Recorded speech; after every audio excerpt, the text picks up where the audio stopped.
Today's post is about not being a heart person. I'm just not a giver of hearts. You know what I'm talking about. When you feel the social pressure to chime in with reactions, you've got choices to make. As it has with friend, Facebook has pushed the boundaries of the definition of like. Let's set the record straight. I also don't give a thumbs down on anything.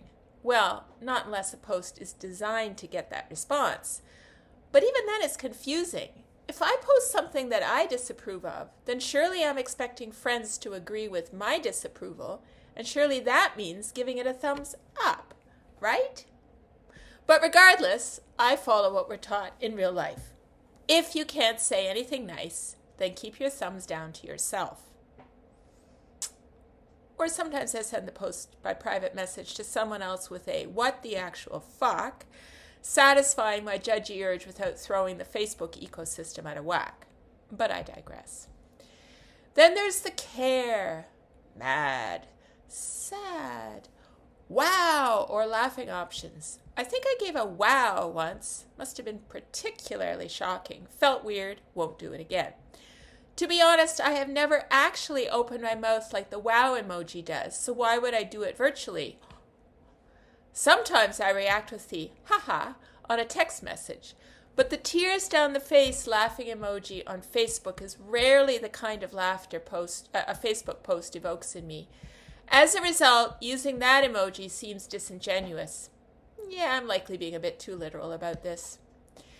Did you know that Facebook's algorithm uses how we react to determine whether we see more of these kinds of posts?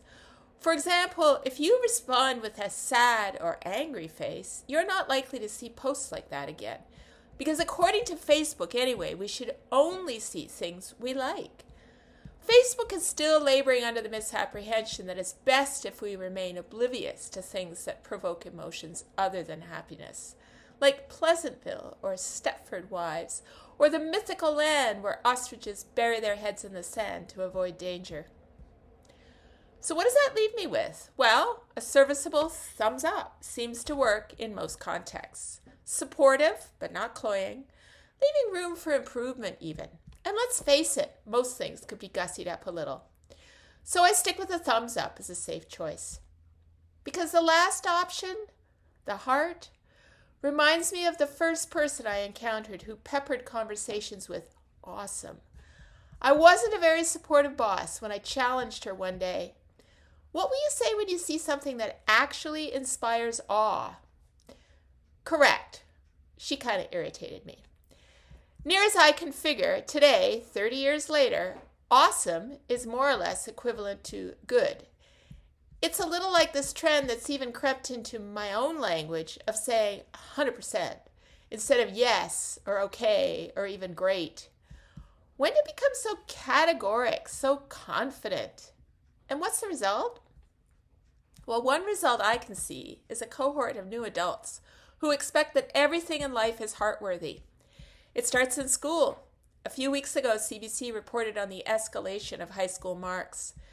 Because everyone expects teachers to award hearts in their courses, average incoming marks in post-secondary education have gone sky high. Teachers are encouraged to engage in grade inflation, as it's called, so their schools look good and their kids can have a chance of getting accepted into the programs of choice. But how can everyone be that good? It's the same as doling out hearts. If your standby is a heart, then how do you distinguish the standout?